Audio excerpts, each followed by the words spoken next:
All right.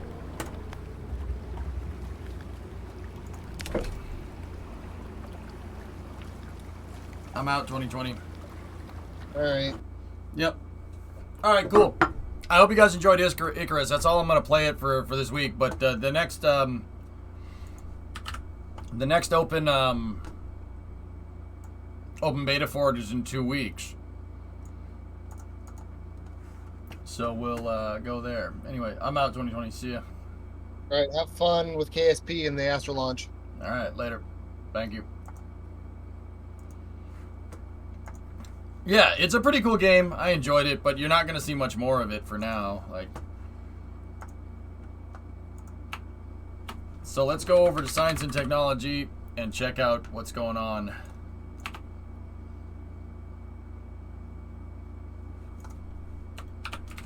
Here with the ASTRA coverage.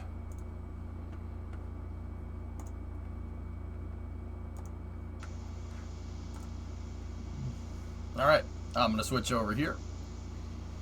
Thanks for showing it. Yeah, no problem, dudes. Go and throttle up. We're going to go right into live rocket launch coverage from our buddies over at NASA Spaceflight, doing ASTRA's launch coverage for them. It was a fun stream. Yeah, Strangler, I'm glad you like it. So for the Icarus crew, yep, I'll see you guys later. But if you want to stick around, watch a rocket launch.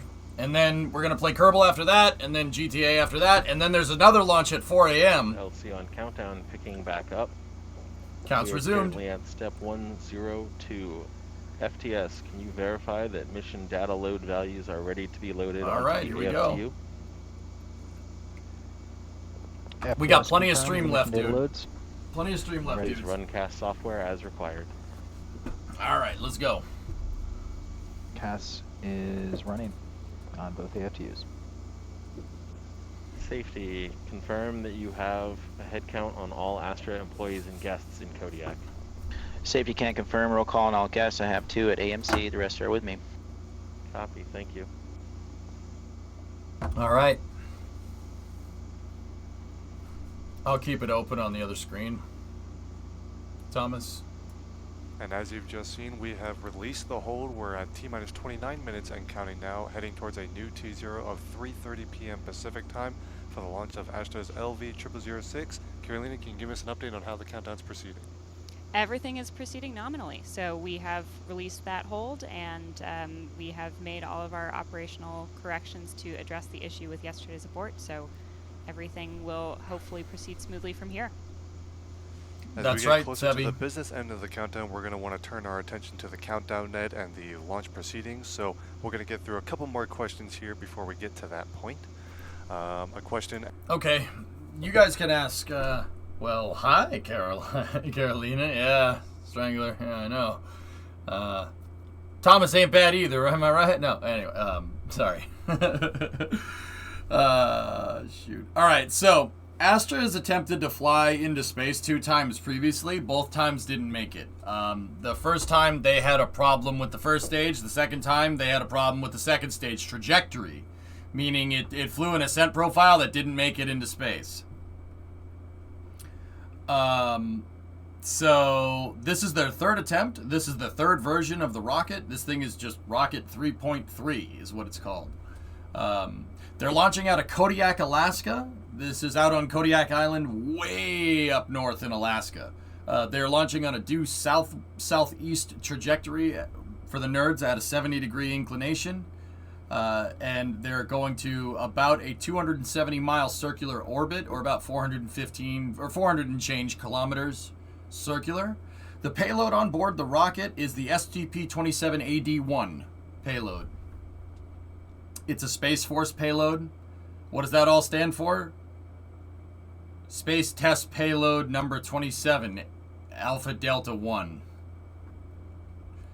No, it's a flight instrumentation unit that's basically a bunch of sensors that's going to pick up the vibrations, thermals, and acoustics inside of the rockets, or inside of the rocket as it goes into space. So this is a test launch for the Space Force. The Space Force is paying them to test their vehicle to make sure it's good for their payloads. There's basically just a sensor suite inside of the fairing up there. Now, in terms of the ASTRA rocket, ASTRA 3.3 here, it's a 2-stage rocket. The first stage is basically the cylindric part at the bottom of the vehicle. Well, that's like 2/3 of the vehicle there. Half of that's covered in ice because of the propellants that it uses. It uses liquid oxygen and RP1, rocket propellant 1, which is kind of like kerosene. Check that view, though, by the way. The first stage has 5 Delphin engines in it. Delphin engines are these very, very small electric fuel pump rocket motors. They're designed to be basically as simple as possible. The motors are maybe about this big, about the size of a basketball at best.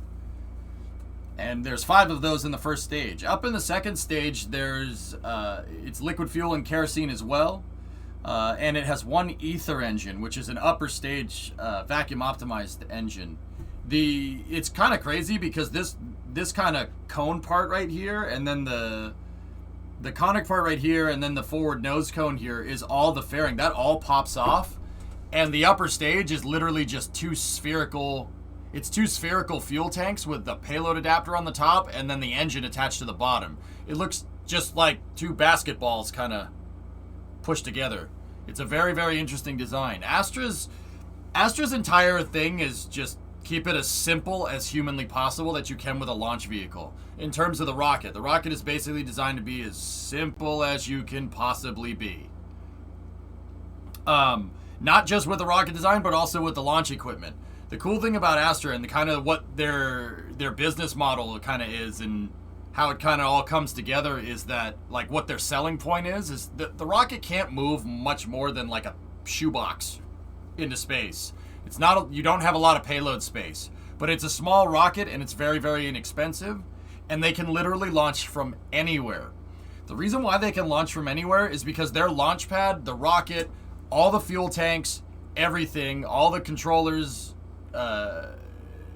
can all be fit into a shipping container. So the rocket and its launcher can fit into a shipping container. The rocket pad fits into another shipping container. All the fuel tanks that are needed, the water tanks that are needed, they all fit in shipping containers, and you basically set up shop anywhere. All you need is a slab of concrete, and you can set up shop anywhere and fly. That's what Astra is going to try to do in the future. So much so that if you look in the top left corner, it says LV0006, Astra Spaceport Kodiak. Their serial number is 4 digits, 0006.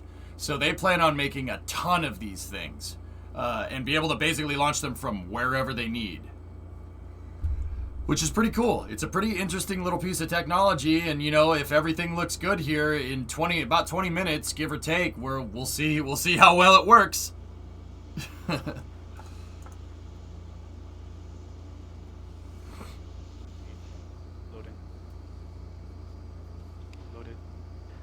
Igniter is unchanged. 106, Victor 9. Yeah, Boxy, that's cool. 106, Victor 9. Loading. Pretty much, Zanku. Yeah. Thank you, Not Dolphin. that far Ether, off can from you just please a little provide your config? bigger MLRS. You Ether can is just set it up wherever. 101, Victor 12. So 39C, yeah, it's funny how that was an option on the table 2020 and they still didn't use it. Loaded. 2 more Astra launches are planned for the rest of the year. Cool. Could they launch from 39C? Yeah, they could. Is this a West Coast launch site? It's in Alaska. Looks like a 70 SAM. Yeah, surface-to-air missiles usually have fins on them, but yeah, definitely see it. It looks like an IRBM to me, Captain. All I see is like a Thor missile here. It's about the same size. Guidance. What is our latest guidance config for the vehicle? We're going to use guidance version 5 Victor 131 L4 balloon. Could it be used as an Copy ICBM? that. Guidance Sure. version 5 Victor 131. Loading. You'd need a warhead up top, but I'm pretty sure they don't want to do that. Copy. Thank you all. The config. They're doing the official stream, Tessa. DB1 turn on/off PDBs. Please give me a GNC setup. Why are the All fences out not one fully complete. surrounding the Copy that. facility? Setting They're up. gates they can open and close.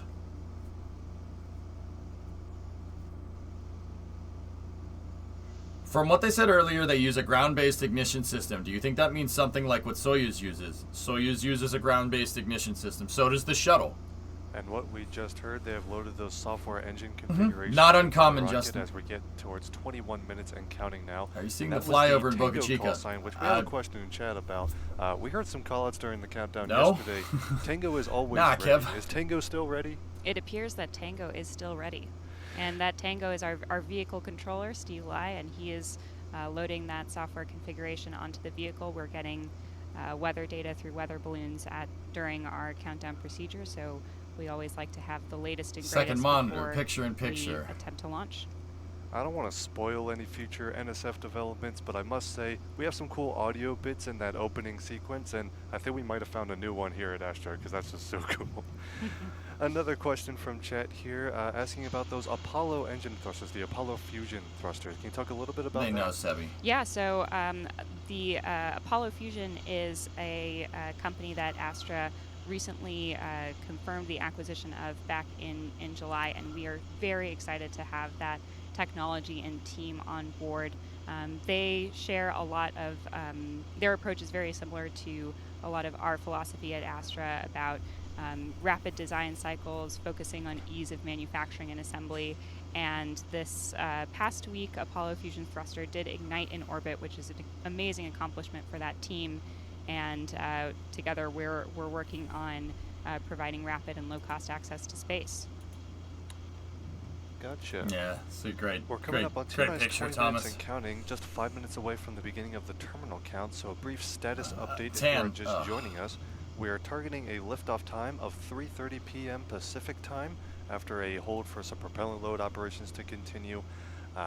All systems appear to be operating nominally right now. Carolina, can you just give us a status update? It's a of test where we're mission, standing now? Mycon. They're going to Yes, just we're test just it and see if the inside, rocket gets to T-minus 20 orbit. minutes, and as you heard a few moments ago, we have loaded our final software configuration.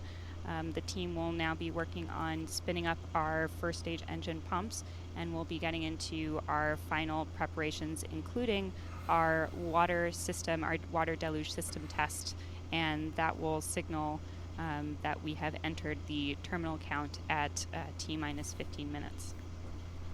And if you're tuning in after yesterday's attempt, we know we did have an abort at just about T0 yesterday due to a engine configuration, and they have applied that corrective issue to come back towards today's launch attempt. We also had a hold during the That's right, Blue webcast Smock. today Wish of them luck. the, propeller They're going to loading need it. operations They've just never made testing, orbit. They've tried 2 before we times release the previously. target, this new 3:30 p.m. Pacific Let's hope this time one makes it. launch, and everything proceeding nominally now. This is the test flight for the U.S. Space Force's Space Test Program, a test payload on board today that will not be deployed, but ASTRA's third orbital launch attempt with LV0006. The debut gates. of the rocket version 3.3. The gates, guys, I just noticed this. The gates are where the flames of a rocket could go. So if you have a rocket launcher and the flames go this way, they can open up the gates. And if you have a rocket launcher where the flames go to the side, like this one, you don't want to put the fence there. The fence is going to get baked by rocket launch.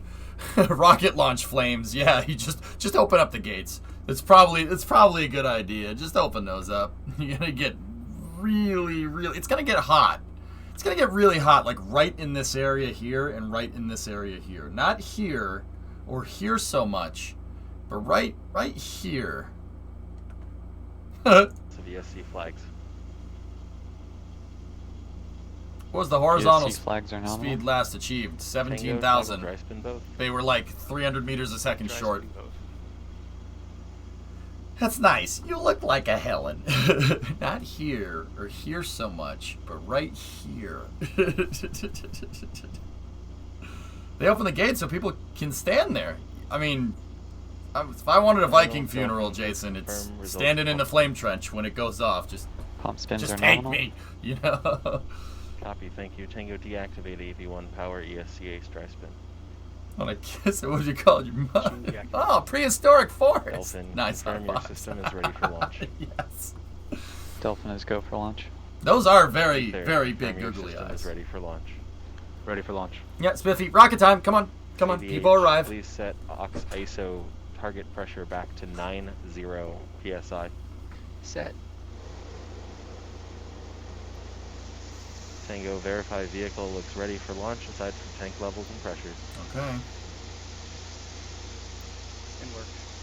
Welcome back, Swag. That's right, Swishio.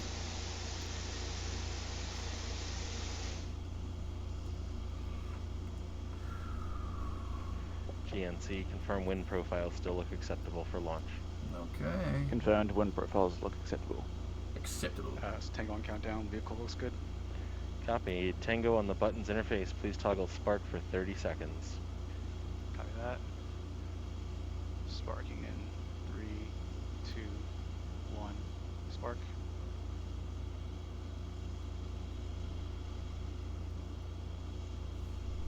Maybe the igniters?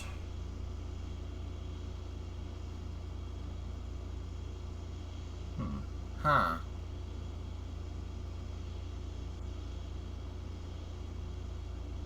Yeah, Rocket, I don't see anything weird here. Okay. Hit it with a wrench. Spark off. Dolphin, Okay. please confirm current on all 5 igniters. Oh, they just tested the igniters. That's what that was that we just heard. They're testing the igniters on the Current Delphin draw is engines. nominal. Copy, thank you. This takes us into our water test. Tango in the water system machine. Watch. Toggle deluge to on. Watch this. You Ready? will toggle back off on my call. Copy that. Deluge on now. Make it rain! Or not.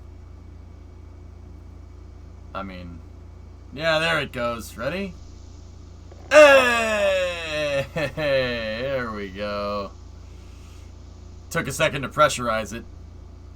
That's probably why they Deluge tested it. test. Tango in the water system machine. Toggle pump full to false. False. Dude, I love how we can hear all the comms, dude. This is cool. So, they basically spray water into the flames to make it so... For the successful water deluge test as we have entered the terminal count at T-minus 15 minutes and counting. Carolina, let's go over those details for today's mission now that we've entered terminal count. Sure, Thomas. LV6 is They hit the ASTRA's exhaust third flames orbital with the launch rocket attempt with and a water to cool demonstration them down, mission and for it the prevents United sound States Space from Force propagating Space out. Test Program. It's also our first commercial orbital launch, meaning the launch is being conducted under an FAA commercial launch license. Our goal today is to successfully I reach agree, orbit Spectre. with a test payload that will not be There are released. onboards next. This orbital demonstration launch allows our team to verify numerous upgrades to our launch system since Rocket 3.2 in December of 2020. Today's launch is an important milestone in our work at ASTRA and a crucial step towards launching our next payload. You can find more information about the flight at our website, astra.com, and we explain more about our approach to reaching orbit and our other objectives for today's mission. Before we get further Yes, into Gamer. the count, I'd like to give a big thank you to the entire ASTRA team and their families watching with us today. We really couldn't do this without you and all of your support, so thank you again. As a reminder, back in Okay, December, Alex. Rocket 3.2 successfully passed the Kármán line, the 100-kilometer altitude that's commonly used as the demarcation of space. We learned that Rocket 3.2 shut down about 12 to 15 seconds too soon after depleting its fuel, only half a kilometer per second short of orbital velocity, which sounds like a lot, but that is so close. They're like that And close since from then, getting we into orbit fine-tuned last the time. mixture ratio between our kerosene fuel and our liquid oxygen to propel us the rest of the way to orbit. Let's go. As we get closer to liftoff, let's talk a little bit about the vehicle that you're going to hopefully see lift off in just under 13 minutes. LV0006 is a two-stage launch vehicle, each stage running on liquid oxygen and liquid kerosene.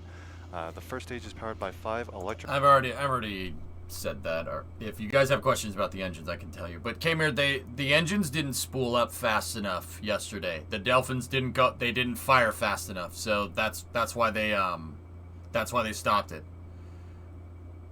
It looked like some of the engines didn't go, or maybe not all the engines got up to full thrust. It doesn't take long for the Delphin engines to get up to full thrust because instead of like a turbo pump, which takes time to spool like a turbocharger on a car, they have electric actuated pumps. So a very, very high RPM electric motor is turning the fuel pumps for the rocket engines. You can do that with smaller rocket engines. That becomes really difficult to do with bigger rocket engines. But with the small stuff, it doesn't take long to get the rocket up to full thrust because electric motors just like instant torque. Is this launching from Kodiak? Yep. So they didn't spool up fast enough yesterday and they shut it down before it went. It depends on the phase, at which point in the mission, Pilch, to be honest with you. We gotta hold. Count stopped. Oh, man. These guys are killing me. They're killing me right now.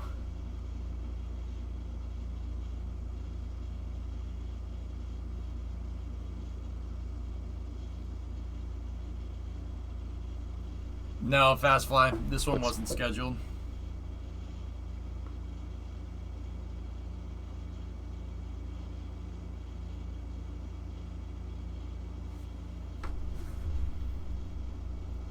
These rocket launches I always get like a little bit nervous during these things. That's why I'm like, ah, you know.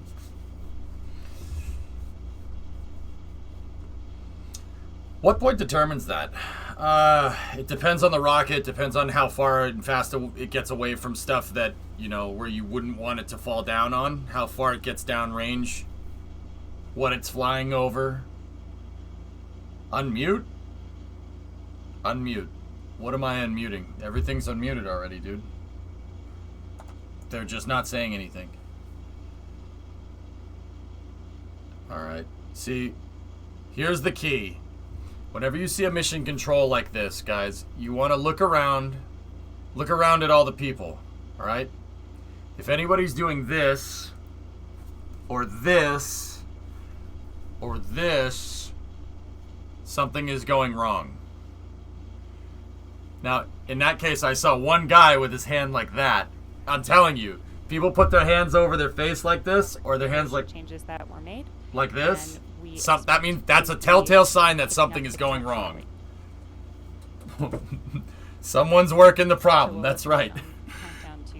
Because what that means is the flight controllers are looking at something and it doesn't make sense, and they're going, huh, that's strange. Why is it doing that? That's what that usually means. Hopefully it's nothing too bad. Or they just do a surrender code. Right. The engines didn't spool up fast enough, Livid. That's all they've said. Huh. Ah.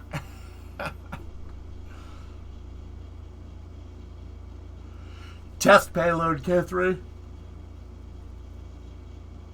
They're going to attempt orbit here. If they make it, it'll be the first time they've done it. Countdown, we have resumed count. We held briefly to make a minor change to an engine configuration. Picking back up in terminal count at step 137. FTS confirm. Okay. FTS is still enabled and nominal. Okay, they released the hold. FTS confirms. Come on, push the big red button. With rockets, the big red button means blow it up, not launch it. The green button is the one that launches it, Grumpy. Actually, you turn a key, to be honest with you. You turn a key to start it. Some rockets still do that. Terminal count for ASTRA's launch of LV0006. That gives us a new T0 of 3:35 p.m. Pacific. Okay. Yeah, the Russian Soyuz. Prior to the hold we were talking about. The Russian Soyuz rocket, and this, don't get me wrong, this isn't because it's like, haha, it's old, it's a piece of junk. No, they do it for tradition, because Soyuz started life as a missile, and they made it into a launch vehicle instead. For tradition, they kept the key in the design, so you still turn the key to launch the thing, which is cool. Turnkey rocket. To gather more data about flight environments and consolidated over a dozen individual components on the upper stage into one single assembly. Some software thing, Mycon. The main propellant load has been completed, and we're continuing to top off oxygen. It does, Funky Bot. Yeah. So, as we've mentioned before, the vehicle is now in terminal count, so we're performing the final checks before we give a go for launch. We've talked a little bit throughout this countdown about the red team, but I also want to take another moment here if you're just joining us to recognize them. The rocket is controlled from our headquarters here in Alameda, but we do send a red team of 6 ASTRA personnel to the Kodiak for that launch. And because our rocket and support systems were designed with simplicity in mind, we only need a very small team on site for the launch. It also helps us limit travel, which has been a key consideration during the ongoing COVID-19 pandemic.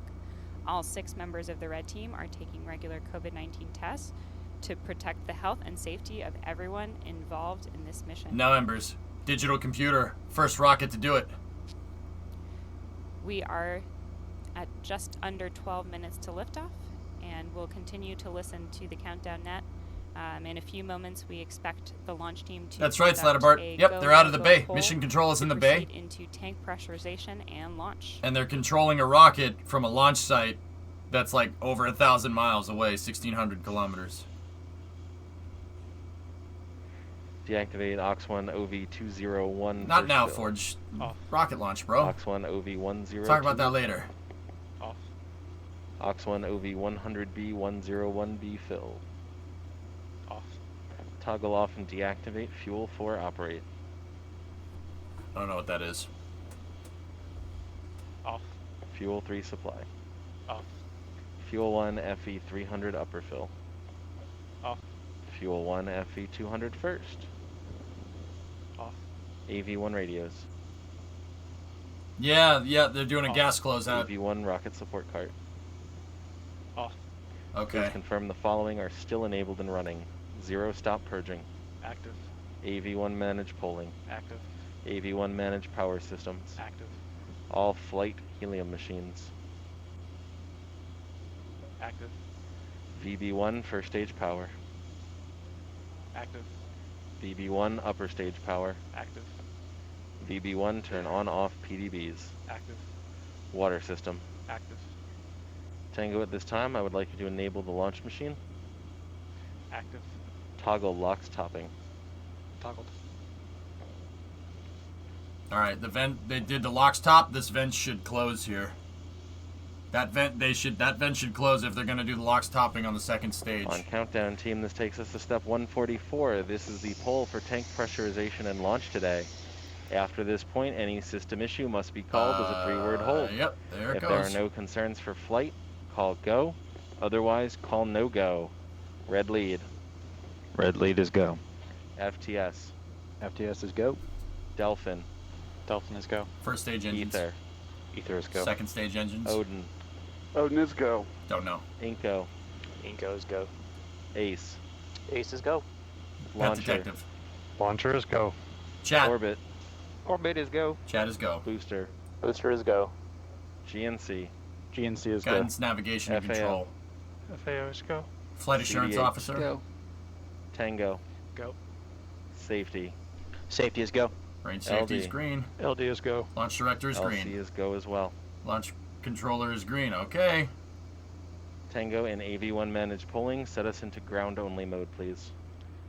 Ground only. Red 5 standing by. And as you have Googly just eyes are heard, go. the poll Mohawk has been is conducted, go. and the ASTRA team is go for launch. If you are just joining us, we are currently just under 9 minutes away from liftoff for Launch Vehicle 6, All right. or LV-0006. This rocket is an orbital class vehicle, so if everything goes well, it is fully capable Streamer is of go. making it to orbit. However, as a reminder, today's mission is still a test flight for Astra. What's up, 12? Yes, historically, achieving orbit is very difficult, and for this reasons, we are very realistic about our expectations.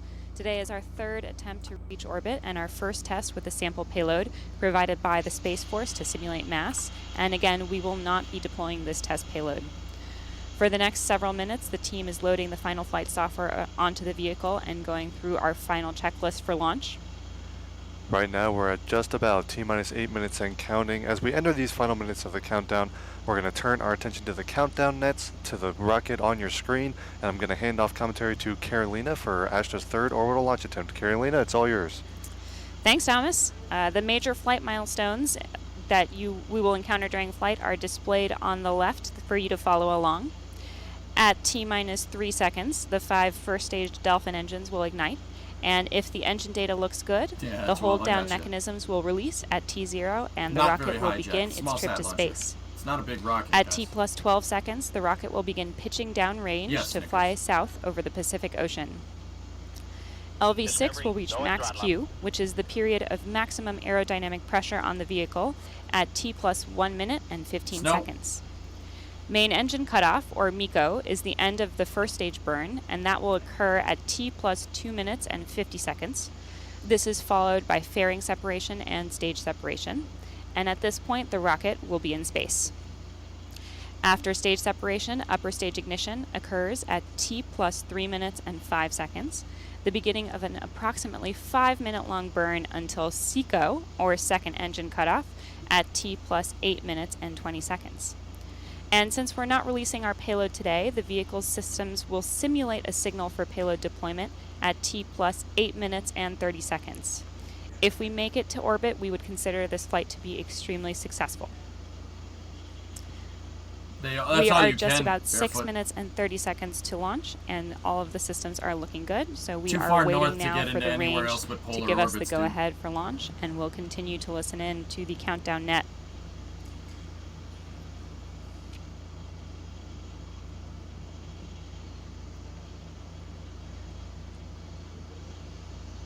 RCO, LC on countdown. Right, Jeep? Pretty smart. Range coordination officer.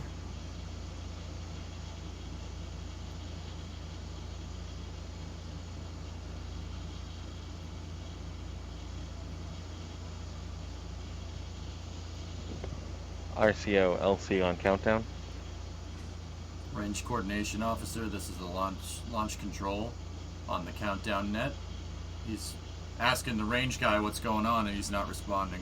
Range guy is the guy that oversees the weather. This is RCO. There we go. Range is green. You are authorized to launch. Copy. Thank you, sir. Range is kind of like traffic control for rockets. They check the weather, they check to make sure nothing else is around. And we're at 5 minutes to T0, and as you've just heard, different the range inclined has given orbits. us the go ahead. We are green. Shuttle didn't go into the same orbit every time. We've got a bit of a crowd gathering here at our headquarters, watching on our big screen here in Alameda. We also have many members of the team watching from home.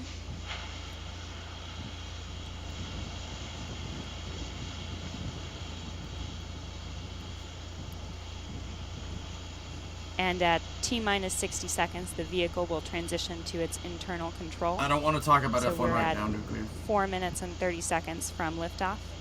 And we will continue to listen to the countdown for these final minutes before liftoff. Alameda, Jim, not far from you.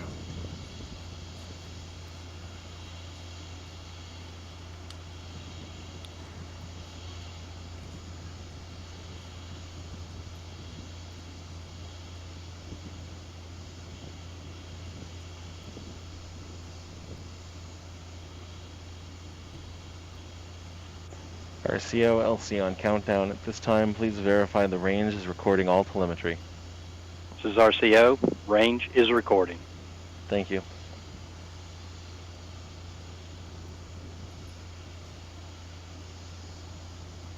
Yeah, Poppy, this thing's cool, man. Control room, if you require RF data after launch, be prepared to switch over your Grafana pages. Ah, the Grafana pages, of course. Alright, let's see what we got.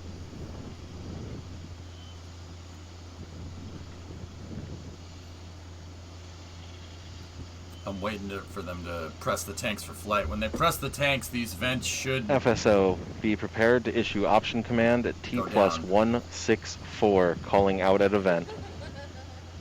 I know, right? FSO copies. It's a small boy. 3 minutes. It's a small rocket. Reminder, control room, any 3-word hold from here on out is an immediate abort, regardless of source. There we go. They closed... Oh, no. They opened it back up.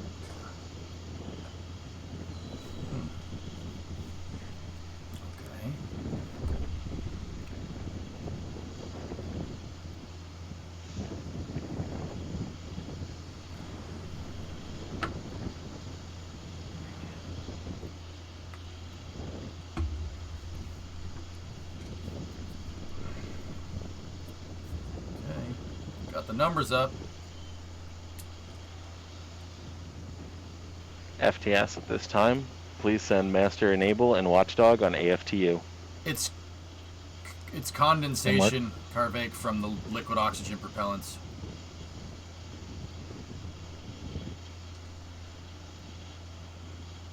That's gas. The vent lines are gaseous oxygen coming from the first and second stage because they need to keep topping off the tanks because the liquid oxygen boils. Master Enable and Watchdog have been issued on both AFTUs. Both AFTUs ready to fly. It boils at really low temperature at high pressure. So they gotta 2 vent them. minutes to go till Astra's launch of and they gotta LV keep 0006. They gotta keep topping off the vehicle. That's why they have those vent lines going.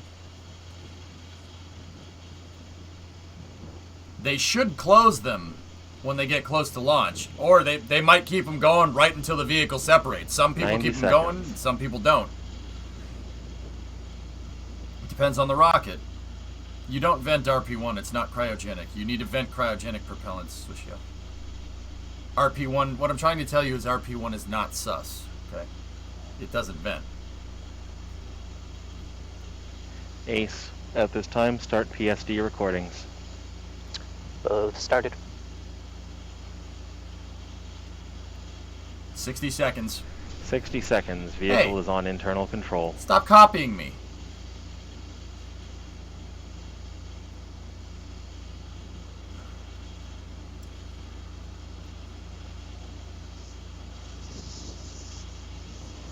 See, they First closed stage the LOX vent. tank is pressing. And they First called. stage fuel tank is pressing. Okay. Upper stage tanks have gone to liftoff pressures. Okay, so that I'm not sure if the upper vent was going to close, but they definitely closed the first stage gas vent, so the tanks 30 are pressurized. seconds.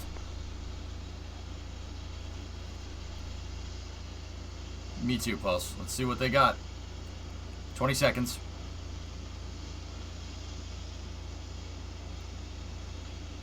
$15. All right, chat. Let's see. 10. 10 seconds. Sound Water suppressor's system on. on. 8, 7, 6, Delta 5, ignition should be 4, at 2. 3, 2, 1. Ignition. 0. First motion. First motion. Oh shit! Whoa!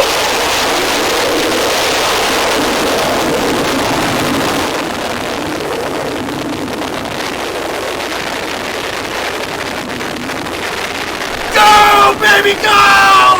Yeah! Fly, you freaking piece of junk! Let's go! Yeah! Awesome! Go! Get up there! Go! Get up there! Yeah! Awesome! That's so sick! It made it! Yes! Go, baby, go! That was awesome, dude! Looks like we're getting some really great footage from our onboard cameras. That's what you call that? Okay. So, they gotta be careful now, guys, because the thing slewed off the pad sideways. It wasn't supposed to do that, but it compensated and it made it. They're gonna lose. They lost a little bit of fuel with gravity going sideways. The rocket's supposed to go up, not to the side. So hopefully they have enough fuel to make it. It looks like it made it out of the hole, man. Oh my goodness. Dude, that never happens. You never see stuff like that. Holy crap. That was insane. Come on. Go, 3-3. Go. That was awesome. Come on, fly. Yes. That was awesome. Approaching nominal down rate. Right, John? Trajectory. We've done that in Tracking. KSP so many times, dude. Oh my goodness. And at this point, we should have also passed max Q, which is the period of maximum aerodynamic pressure on the vehicle. This is a significant milestone and the most physical stress the vehicle will experience during launch. Our I next can't milestone believe is that, our man. main engine shut-off, Dude, you're never gonna which is see about that. 30 seconds away. You would never see that again. That was awesome. It came out of the flames, dude. That was so cool.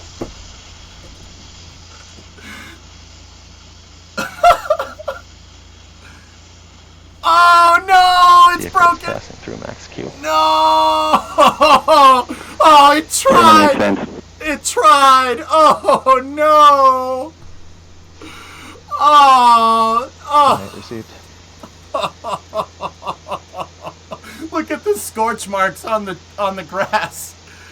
Dude, that was righteous. Oh, man, it wanted it. It was so close. Oh, And as you might have seen, there appears to have been an anomaly with the vehicle in flight. Oh, that's and we will all right. First and foremost, ensure that our team and others are safe. We take great safety precautions to ensure that no one was put in danger by an event like this. It does look like we got about 2.5 minutes of flight data, which will be incredibly helpful as we make improvements to our next vehicle on our way to reaching orbit. And any flight where we get some data that we can learn from that was awesome. Is a successful one in our mind. Although we did not achieve our primary objective today, our team will work hard to determine that's what why there's here. no fence over there. And as we dig into the flight data, we are optimistic about the future and our next attempt. Oh my goodness.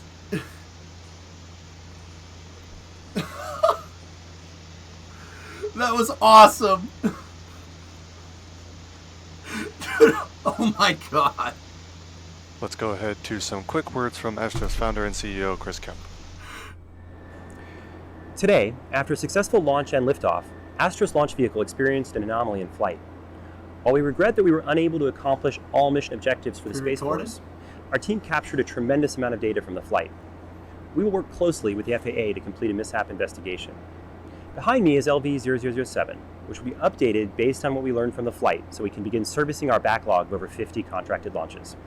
I want to thank our team here at ASTRA, our partners at the Pacific Spaceport Complex, and I also want to thank our government customers and partners, the Department of Defense, the United States Space Force, the Defense Innovation Unit, FAA, FCC, the Coast Guard, and the community of Kodiak, Alaska. We look forward to seeing you at our next launch. For now, that is going to conclude our live coverage of the LV0006 mission. I want to give a big thank you to ASTRA for allowing us to be very transparent about today's test flight, and just a big thank you for today's partnership and bringing live coverage of the mission. A big thank you to you, Carolina, for joining me as well. Thanks, Thomas. It's not what we were hoping for today, but thanks for having us, and we hope to be back on the pad again soon. Absolutely. From all of us in NASA Spaceflight, the well wishes to the ASTRA team, hoping to see them back on the pad soon. For all of you watching, thank you so much for joining us. Stay tuned for more spaceflight news coverage. Until next time, see you then. Can I see that again? Did that just happen? Hang on. Hang on. Hang on 1 second. What the heck just happened? I need to see that one more time. Oh, hold on a second, man. let's see it one more time. Only if you don't swear again. I'm sorry, it was kind of a gut reaction. I mean, swear. 5, 4, 3, 2, 1. Ignition. 0. First motion. First motion. Discovery is going down.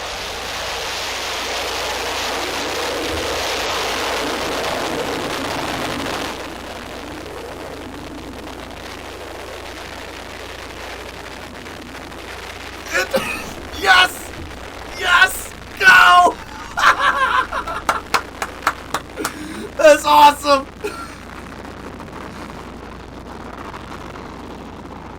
Yep, something broke. something. They took that out real quick. Our next objective is Dude! you. Did you see that? Oh my goodness. That was awesome. And it freaking went, dude. It tried, man. But it looks like something broke over there. Holy crap, that was amazing. Looks like we're getting some really great footage from our onboard cameras. Gut call on why it did an electric slide. Hold down points. It tipped the pad on liftoff, John. Just like KSP, dude. Literally the same thing. And it looks like it damaged the rocket from slewing like that. So when it went up to maximum dynamic pressure, it couldn't stand up to it structurally. It looks like it broke the pad a little bit, guys. The hold down points didn't go. But dude, that means it's flying into space with a hold down point still attached. Which is pretty freaking cool, man. That's pretty good. Oh my goodness. That's awesome. I can't believe that thing. I can't believe it. Look, the telemetry even came back. Approaching nominal downrange. That was awesome! Dude, Astra has nothing to hang their head at. That was so cool. And at this point, we should have also passed max Q, which is the period of maximum aerodynamic pressure. I guess those software updates were good, man. So look, the vehicle's definitely gyrating a little bit. There's something wrong. See that flap up there? Which is about 30 seconds away. Yeah, I know, rocket. I thought it was a range terminated. I saw the rocket go sideways. I'm like, that's the end of that. No, see, something's broken. I think that's the hold down point that it ripped off. Yep, and then range yeah, see, something went real wrong down there. This is a piece of the engine section. So I'm pretty sure the rocket, when it ignited, one of the hold down points didn't release, and the rocket ripped itself off the pad. That explains why it tipped and why it compensated and still went, because there's clearly a piece of the rocket missing right there. Wow. That's freaking cool, man.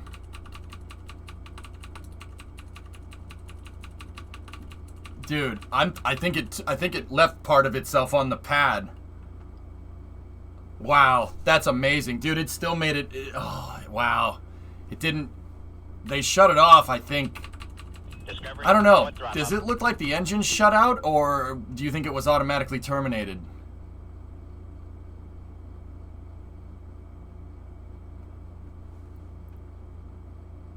Nighthound, I think so. I think a hold down point didn't separate. That's what that looks like, man. That looks like the fuel umbilical flapping. Oh no. Cause yeah, it looks like they just shut the engines. Vehicle is passing through max Q. Terminate sent. Yep, terminate sent. Yep, they shut it off. Yeah. There's a piece of the rocket still sitting on the pad right here, I think. That was insane, dude. I can't believe that. That was so cool. I can't believe that. Getting some real V2 energy from this launch from Scott. Oh my goodness. It was Miko and then terminated. Did they get to... I don't think they got even close to main engine cutoff in the timeline. Hold on, let me see. Let me read the press kit. Main engine cutoff was 2:50. No, they didn't get there. Oh, that was so cool. I can't believe it compensated. That's the coolest... Dude, that's one of the coolest things I've ever seen. I gotta see it again. We'll watch it in slow motion. That was so awesome. Dude, whoever coded the guidance system for this, that person deserves a raise. Like now. Here, 3. We'll watch it in slow mo.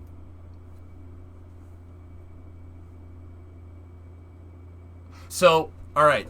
Before I say this, guys, whenever I watch a rocket launch, you've probably seen me. If you watch me before, my eyes are darting around all over the place when the rocket, like right at ignition. I look at 2 things. At T-minus 2 and 1, I'm looking down here. When we're positive, I'm looking right here. I watch the umbilicals. The umbilicals are a very good indicator to let you know that the rocket is flying and it got off the pad right.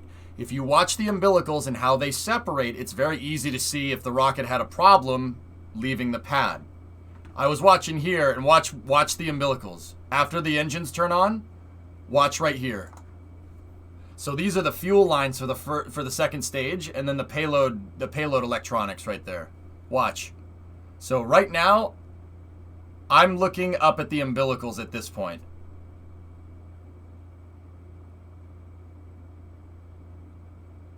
Yep, hold down point didn't go. I'm almost positive. And then something popped right there.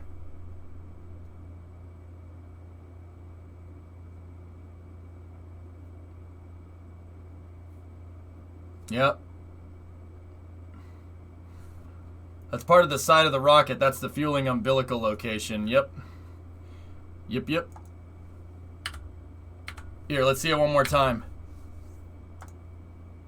Oh, Yo, the carrier umbilical. Whoa, hang on. So, this is why I missed this, because I was watching the umbilicals. Watch right here. Whitney, thanks for the raid. Watch right there.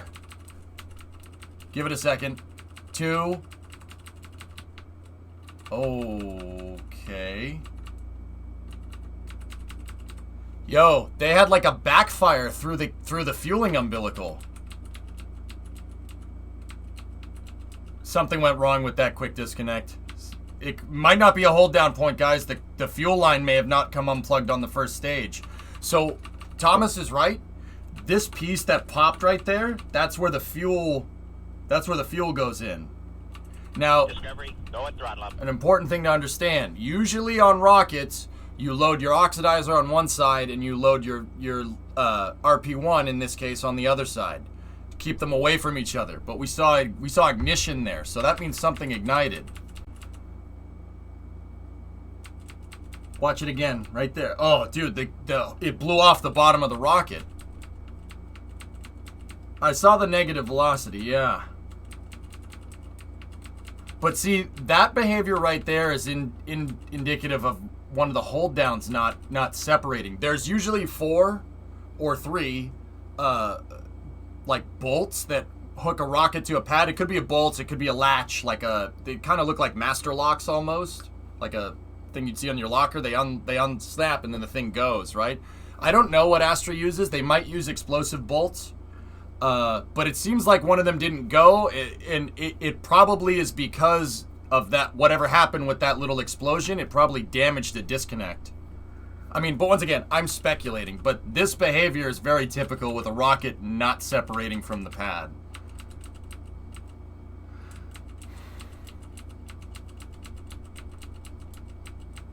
It doesn't look like an engine failed, Rezel, because if an engine failed, it would have kept going in that direction.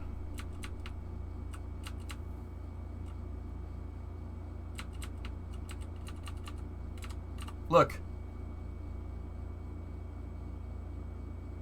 So, okay, you can barely see the flames on the rocket here, just on one of the Delphins, just for a second. So this one is pointed, that one's pointed out, just comparatively to the other engines. And then that one is also a lot hotter. Flames coming out of that are a lot brighter than the other ones. See that? Yep. It looks like they're missing an engine. There should be flames right here.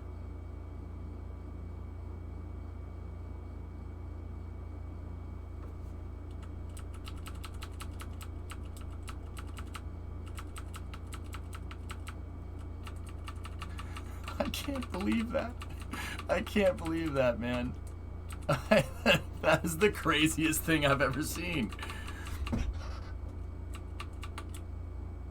Yeah, good thing the fence wasn't there. Who was talking about the fence? You jinxed it. Deja vu. I just been to this place before. Higher on the beat, and I know it's my time to go. It's not sad at all. Yeah, it sucks that they didn't make it, but screw it.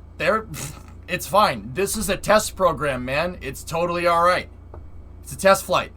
It's an instrumentation flight. That's okay. I mean, it's not an ideal result, but it's still, dude, like I said, give the guy who coded the guidance systems a raise. That's unbelievable. How often do you see a rocket pull a DCX maneuver like that? That's unbelievable. Yeah, it kind of sucks, but that is amazing. You will never see a rocket do that off the pad ever again. That's amazing. I don't think so, Brimo. Don't do an under... Yeah, very Kerbal, right, Ham? Yeah, how many times you launch something in Kerbal, it's done that off the pad. Look, and then... Wait, bring it back down. Look, yes! That's amazing! Dude, I can't believe that!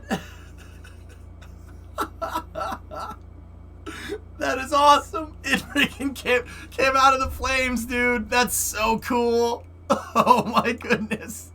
These guys have nothing to be ashamed of. That's amazing, dude. You're never gonna see that. Oh my goodness.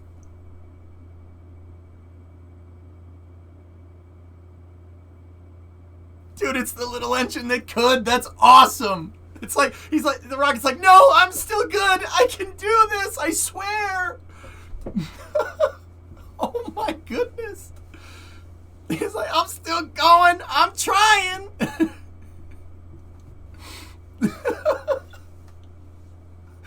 Yeah, Cosmic, I know. Oh my God. Is it flying sideways? Oh, it's trying.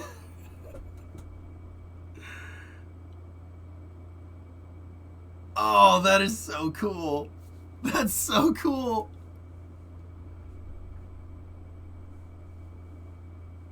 What?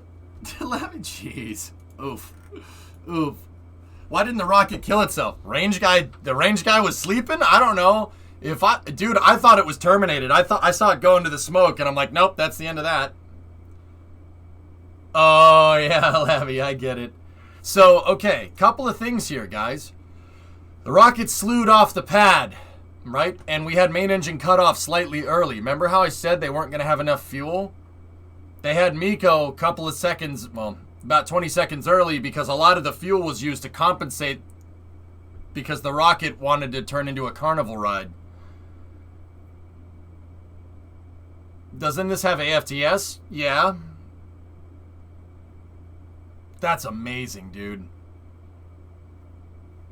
There's also a pop-off on the other side of the rocket, Neo. Dude. I can't believe that. I can't believe that. That sucks, but these guys shouldn't be ashamed. That is the coolest thing I've ever seen.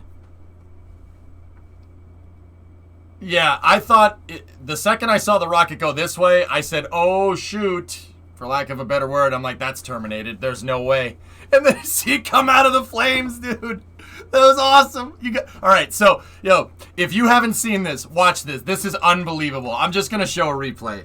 This is one of the strangest things you'll ever see in rocket science. Watch this. 4, 3, 2, 1, ignition, 0. First motion. First motion.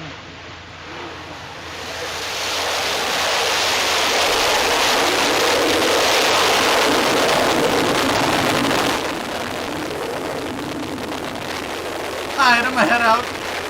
Dude, it made it! That's so cool! I ain't even mad. That's amazing!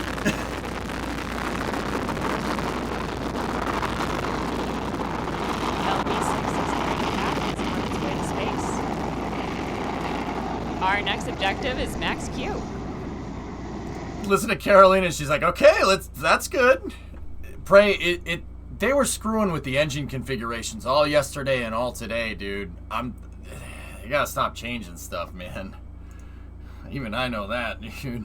But still, the little rocket that could, I freaking love it. That's amazing. Can your rocket do that, Elon? Oh my goodness. Please ask Das if we can have launch control cam. Oh. Yeah, maybe. Yeah, maybe the hold down points went. Maybe an engine didn't go. That behavior, like I said, that behavior is very consistent with a hold down not working or not tipping the pad. But yeah, I mean, the flames very much looked like an engine stopped. An engine went out. One of the Delphins took a dump. It didn't do anything. And then we know something went weird with the quick disconnect right there. The quick disconnect popped off. So. But I gotta watch it again. I gotta watch that again. That's amazing. Oh!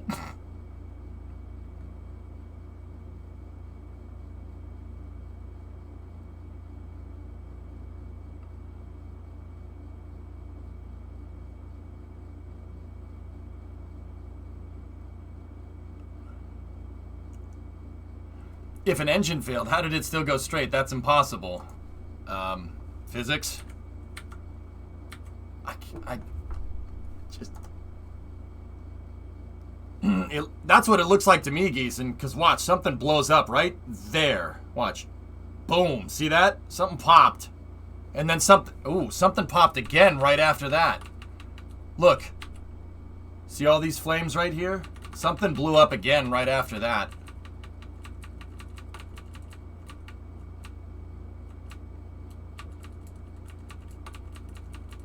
That is the wildest thing I've ever seen, man. So cool. So see, their carrier umbilical exploded, right? Right there. That's where the fuel line hooks up. Boom, see that? So something went real wrong. Maybe, I think a Delphin voided itself.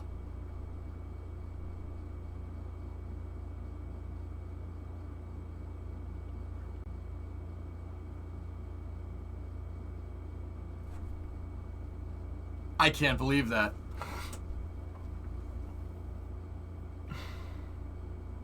That's a reflection from passing over the pad? Yeah. I didn't hear no bell. Yeah. What is it with the fat lady? You're obsessed with a fat lady. That is so cool. I can't believe that. I can't believe that.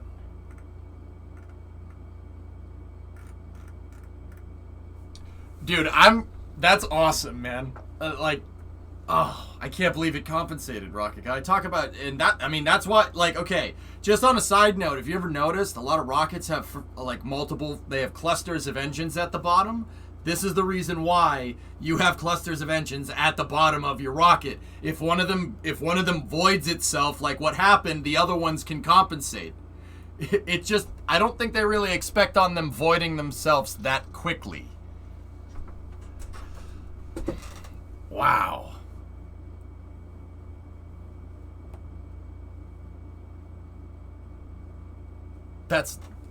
Dude.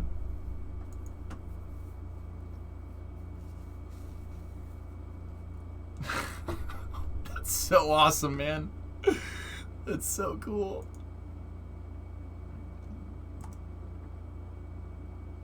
EJ, the water seemed to shoot straight up. Yeah, that's what it does. It shoots through the flame deflector. Yeah, the grass got a little cooked, smart, huh?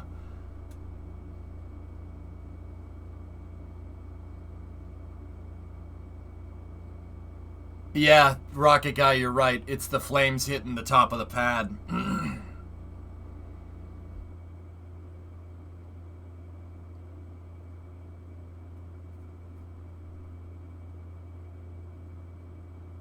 I can't believe that.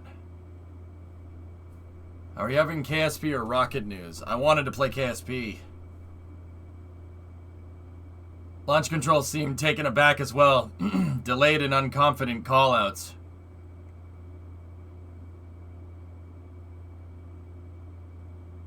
Well, Rocket, here, back it up. You can hear someone with their microphone on. Someone's going, "Oh."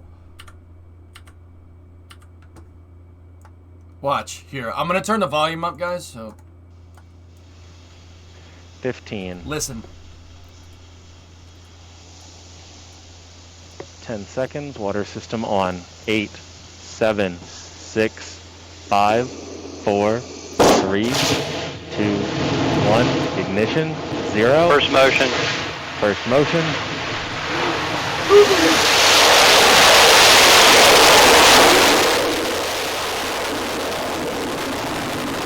You can hear someone go, "Oh!" Oh no! Dude.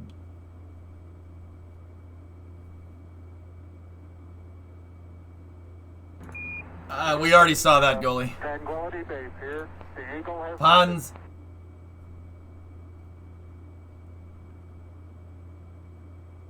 I'm not saying that one, Geeson.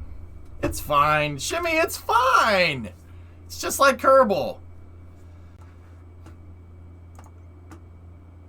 Dude. Rocket Guy, I saw it go into the smoke and I thought that was it. I thought that was it. I thought dude, if it was me, I would have hit the range button. Just, nope. But it kept going. It kept going. I Nix. I'm not saying your name right, man. Thank you, buddy.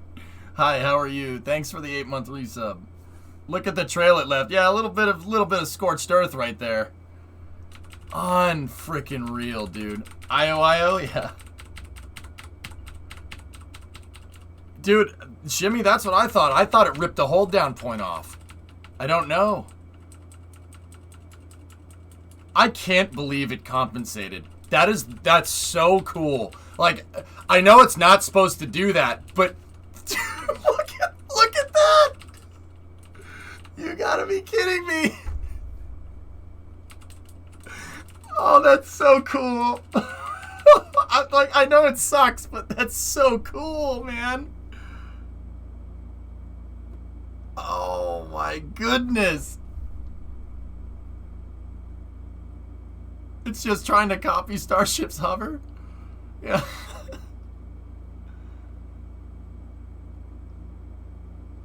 It looks to me like the guidance wasn't on it. No, the guidance was very much on O-Force. Something went wrong. This is the hardware, guys. I'm pretty sure. Pretty sure. Hold down point, engine malfunction, disconnect. Something goes wrong right here. Something goes wrong on this side of the rocket over here, the back side. That's why when it took off, there was sideways motion induced on the vehicle. That can come from differential thrust, meaning an engine stopped and all the engines on this side are working and all the engines on this side aren't, so you're going to go like this. But the engines have vectorable thrust in the form of a gimbal actuator, a gimbal and an actuator. So right when it took off, the guidance system compensated, and you saw that with the engine. Either it throttled it up for differential thrust, it throttled up to compensate for the differential thrust, which kind of does look like what happened, or the engines changed the thrust vector and it compensated, which is unbelievable. But yeah, something went haywire down here. Scott, are you lurking? You are tweeting our conversations with EJ verbatim. Scott and I are friends, homing pigeon. We're pretty good buddies, you know. You could see it twist and then rotate back. Let me see. 2, 1, ignition, 0. First motion. First motion. Yeah, the twist. I saw, guys, watch the star. Watch the Astra star here. 5, 4, 3. Yeah, I see what you're talking about. Ignition, 0. First motion. Now, see the star? See the star? The vehicle's rolling. It's rolling on the long axis right there. And then it pulls the umbilicals taut, which it should do, and then whoosh. So this behavior right there, and guys, once again, I'm not an expert. I'll be 100% real with you. I play way too much Kerbal. I've launched way too many rockets in that game. No, that does not make me a rocket science expert. I have no idea what I'm doing. That is consistent with hitting the pad. That's consistent with something not letting go on the pad and holding the rocket to it. That twisting motion wouldn't be made by the gimbals at this point. Why would the vehicle need to roll right now? So it's not the engines that are doing that. Something is holding it to the pad and causing it to twist, and then it breaks off and it snaps back into position. Watch it in real time. 5, 4, 3, 2, 1, ignition, 0. First motion. First motion. You see how it went?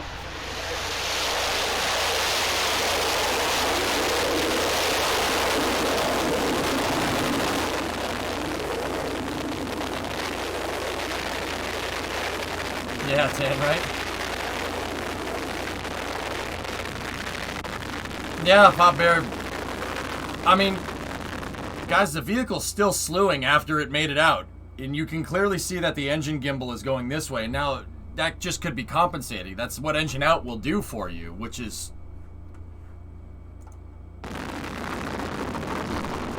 Scott had the same idea. Yeah, that disconnect didn't look right. Our next objective So is max cool. Q. Wait, hold on. Listen to Carolina. Listen. Our next objective is max Q. All right, I guess it's working. All right. Oh my goodness. Velocity -6. Somebody broke it, Schwerg. Yeah, see your last. I saw it. It's trying, man. It's trying so hard. You could say that things went sideways. Boo!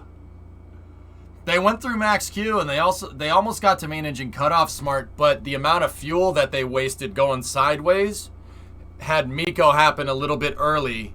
And if Miko is happening a little bit early, it happened right at max Q, which caused the rocket to spin out of control. That's a guess. I don't know if that's right, but that's unbelievable, man.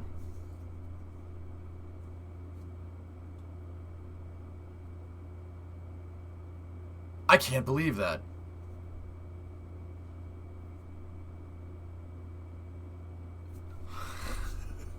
What a world.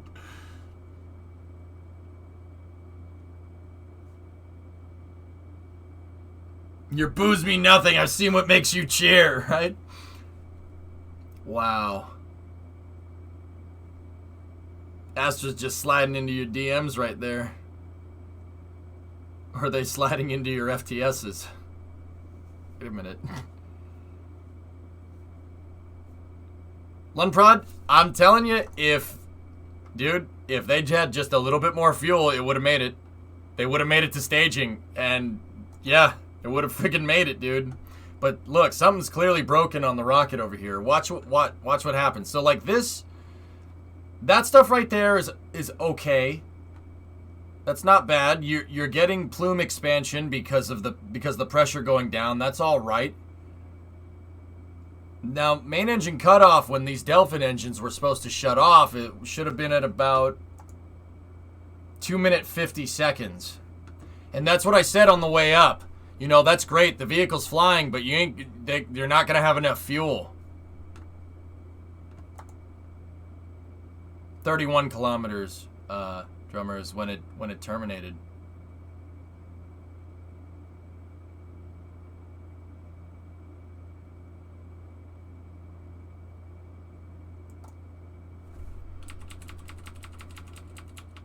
Yeah, that's what's left of the disconnect. Look, something's wrong there. Not here or here so much, but right in this area here, I think something is wrong. I'm on Reddit. Who posted that? King of Rome posted that? King of Rome, where are you? Show yourself. No, I don't care. Oh my goodness.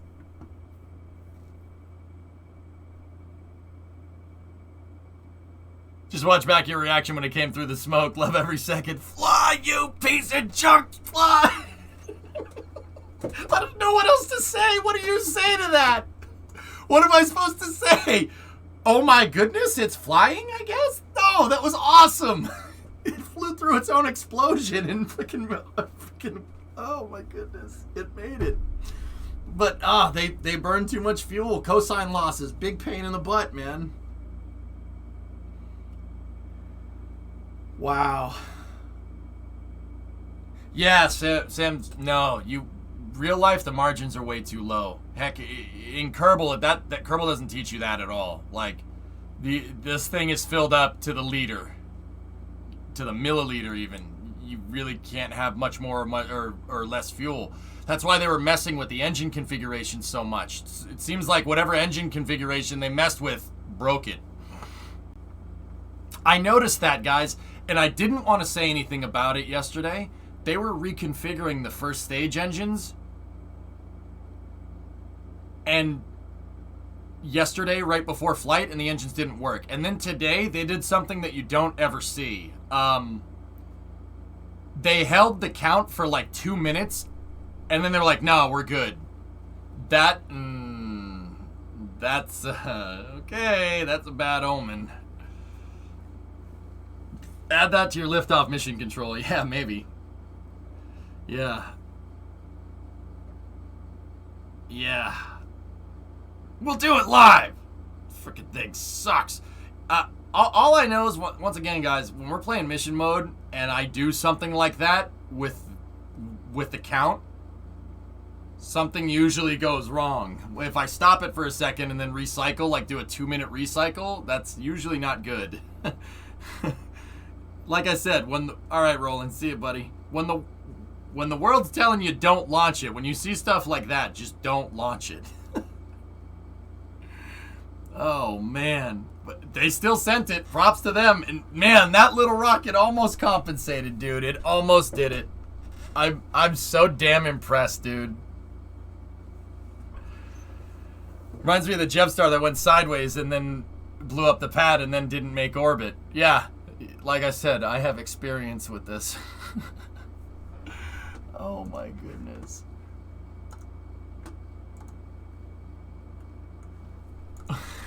Ringo, I'm posting it. I'm posting it, and it's inappropriate, but it's still funny.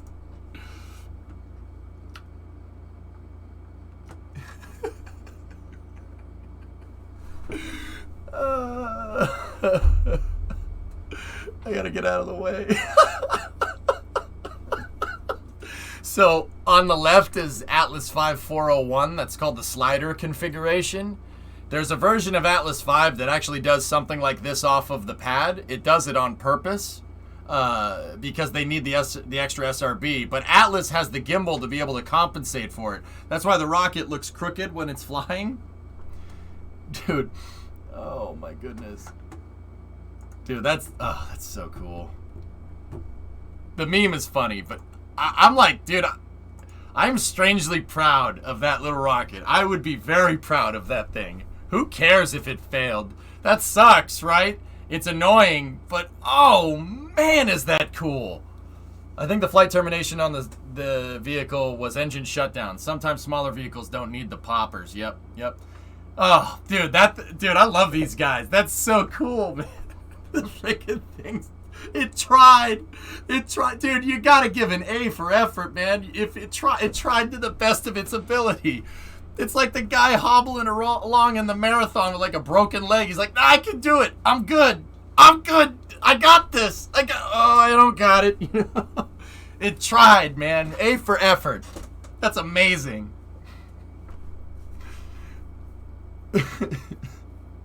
Antares slides like that, but it does it on purpose to get away from the pad.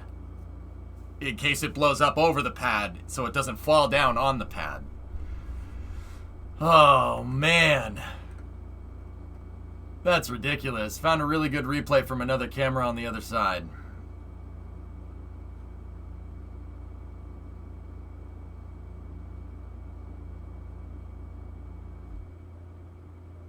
This is a pit stop. Alright, I don't get it.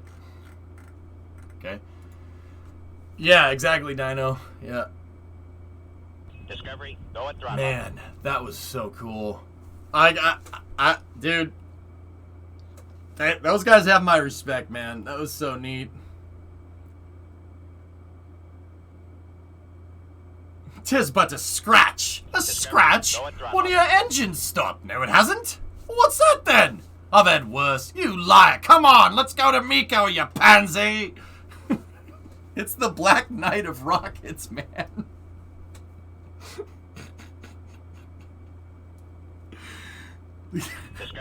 Now stand aside, worthy adversary.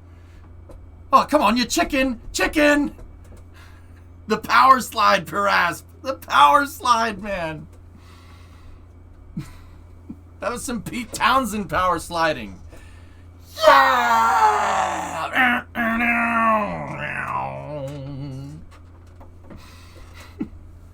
Are you still saying live until the SpaceX launch? Does the Pope poop in the woods?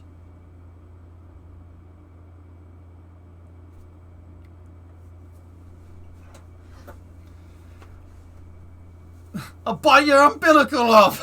Oh, I see. Terminating the rocket, huh? Oh, you yellow bastards. Come back here and see what's coming to you. Oh, God, Smirks, don't do that.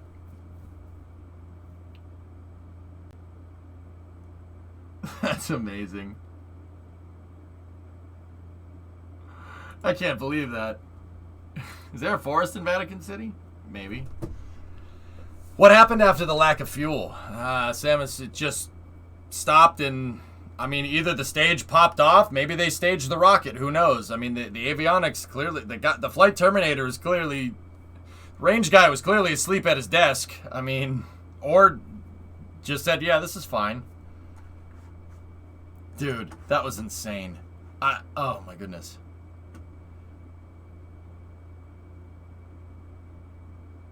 Now think that that's the most epic rocket thing since the first Falcon Heavy side booster landing. Dude, that was cool. I can't believe it came out of the flames, man. Like honestly, that's a testament to the design. Rockets can't do that. They can't they can't go sideways. They're not designed to go sideways like that. Not every rocket is a Falcon 9. It's not supposed to do that, right? The thing did this. You're talking about crazy lateral loads here. Well, I mean, not so much lateral loads, right? But when the thing goes and it does this off the pad, it's sliding and it slides up into space. That's, dude, I can't believe it. I can't believe it didn't pop. You know, nothing broke, nothing. Like after the thing broke and exploded off the pad, right? 4 Delphin engines still compensated and the thing didn't break. Usually you're going to have, like, if the umbilicals failed, you're going to have a plumbing failure or something and the pipes won't work and all the engines shut off. But nope, still went. Still sent it. Discovery, go at throttle up. That's crazy. Oh, the Starship silos fly sideways just fine. Yeah, Sebi. Yep. No, you got me. You got me on a technicality because this is Starship, right? This is completely the same rocket using the same materials and the same launch pad. With the same engines, right? Oh, yep. No, you're right. Yep. It's not designed for... Yeah, no, this should fly sideways just fine, right? Yep. Bro. Come on. Come on, man. You know it's not supposed to do that. Come on, dude. Use your noodle. I can't believe that, man. I can't believe it. Dude, that's ridiculous. Oh, my goodness. Unbelievable. Kodiak, yes, the famous launch site in Texas. Kodiak, Texas. They're in Austin, Massachusetts, Boston, Texas.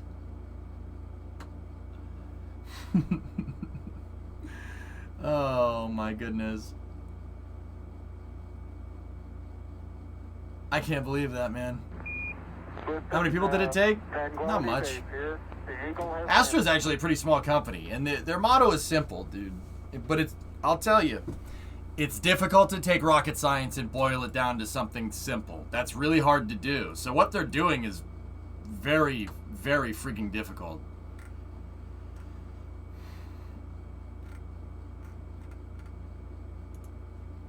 That's weird, Dish. I'm not sharing that either. All right. If there was a launch complex out of Boston, we'd never see you again. Cape Cod, Pythos. Cape Cod's prime for a launch site, man. It'd be really good.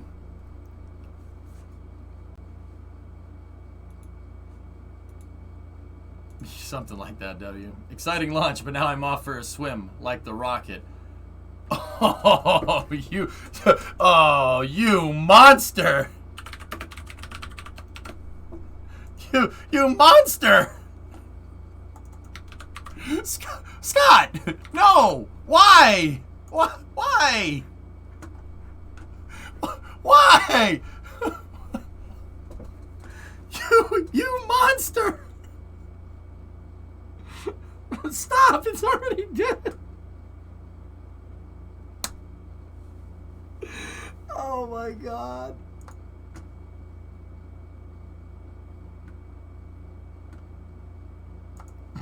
Nice, AJ and Luke, that's funny. Oh my goodness. Oh my goodness.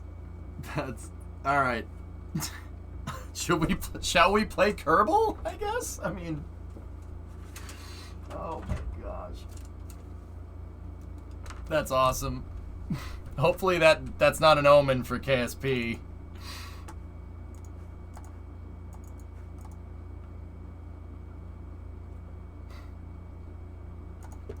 No space news? No space news? What do you want, man? It's already 7:30. I gotta play some Kerbal, man. I wanna launch my rockets, and hopefully they don't do that. Oh my goodness. That's amazing, dude. I can't believe that. I'm so proud of that damn little rocket. You know what? Shimmy. Here, Shimmy. Here. Here.